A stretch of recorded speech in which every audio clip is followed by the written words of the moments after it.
വ്യാപാര സ്ഥാപനത്തിന് സമീപത്ത് മൂത്രമൊഴിച്ചത് ചോദ്യം ചെയ്ത ഇതര സംസ്ഥാന തൊഴിലാളിയെ താമസ സ്ഥലത്ത് കയറി തല്ലിയെന്ന് പരാതി. പത്തനംതിട്ട വെട്ടിപ്പുറത്ത് പ്രവർത്തിക്കുന്ന മേധാവി സ്റ്റീൽസ് എന്ന സ്ഥാപന വളപ്പിൽ കടന്നാണ് ഈ അതിക്രമം അത്രയും. അതിക്രമത്തിന്റെ CCTV ദൃശ്യങ്ങൾ പുറത്തുവന്നു.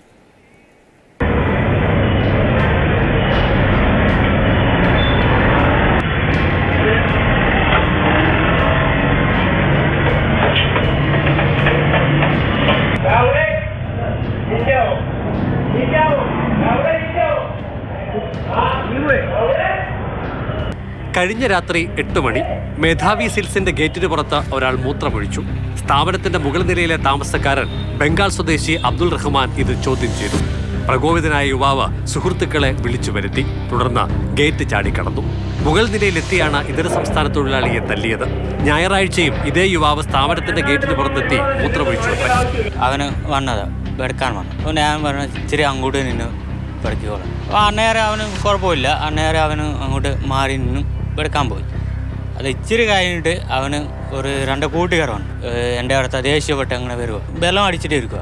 വൈകുന്നേരം പിന്നെ അമർ ഇന്നലെ വൈകുന്നേരം വന്നിട്ട് പിന്നെ ഇവിടെ ഈ ഗേറ്റിൻ്റെ ഇവിടെ എല്ലാം അടിച്ച് പൊളിച്ച് അവനെ കയറി വന്നിട്ട് എനിക്ക് പിടിച്ച് അടിക്കുമായിരുന്നു. വെട്ടിപ്പുറം അഞ്ചക്കാല സ്വദേശികളാണ് അക്രമി സംഘത്തിലുണ്ടായിരുന്നതെന്ന് സ്ഥാപന ഉടമ പറഞ്ഞു. സംഘടിച്ചെത്തിയവർ ഇരുമ്പ് ഗേറ്റ് തകർത്താണ് തിരിച്ചുപോയതെന്നും പരാതിയുണ്ട്.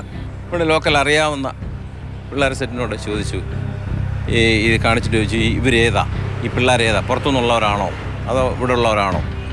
അപ്പോൾ ഇവിടെ ഇവിടെ അടുത്തുള്ളവർ പറഞ്ഞ് ഇത് പുറത്തുനിന്നുള്ളവരല്ല, ഇവിടെ ഉള്ളവർ പിള്ളേരാണ്. ஆனால் അത് പ്രശ്നം ഉണ്ടാക്കണ്ട, ഞങ്ങളത് സെറ്റിൽ ചെയ്തോളാം, അതിന് വിഷയമൊന്നും ഉണ്ടാകുന്നില്ല. പറഞ്ഞു ശരി, ഇവിടെ ഉള്ളവരായതുകൊണ്ട് ഞാനത് വിട്ടേക്കെന്ന് പറഞ്ഞ് പോയി.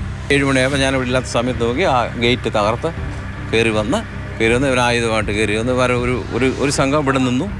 വെറുതെ മേളിൽ കയറി അവരെ വല്ലാത്ത രീതിയിൽ മറന്നു വെച്ചു. പിന്നെ ഞങ്ങളത് പരാതി കൊടുത്തിട്ടുണ്ട് പോലീസ് സ്റ്റേഷനിൽ. അപ്പോൾ ഗുണ്ടാ സംഘങ്ങൾ ഇവിടെ വളർന്നു വന്നുകൊണ്ടിരിക്കുകയാണ്. പരാതിയുമായി വ്യാപാരി വ്യവസായി ഏകോപന സമിതിയും പോലീസിനെ സമീപിച്ചു. കുറേ അധികം ആൾക്കാർ ഗുണ്ടാ പ്രവർത്തനം നടത്തുന്നവരാണെന്ന് തന്നെ ഞങ്ങൾക്ക് സംശയമുണ്ട്. ഇവരൊക്കെ വന്നിട്ട് ഇങ്ങനെ ഞങ്ങളുടെ സമാധാനം നശിപ്പിക്കുന്ന രീതിയിലുള്ള നടപടിയാണ് ചെയ്തുകൊണ്ടിരിക്കുന്നത്. ഇതിനെതിരെ ശക്തമായിട്ട് നടപടി സ്വീകരിക്കണമെന്ന് ആവശ്യപ്പെട്ടുകൊണ്ട് പോലീസിൽ പരാതി നൽകിയിട്ടുണ്ട്.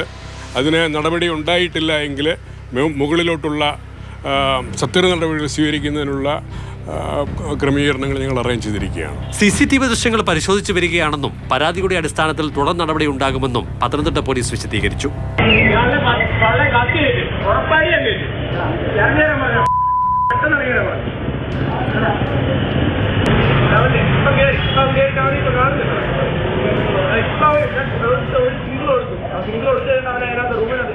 മാതൃഭൂമി ന്യൂസ്, പത്തനംതിട്ട.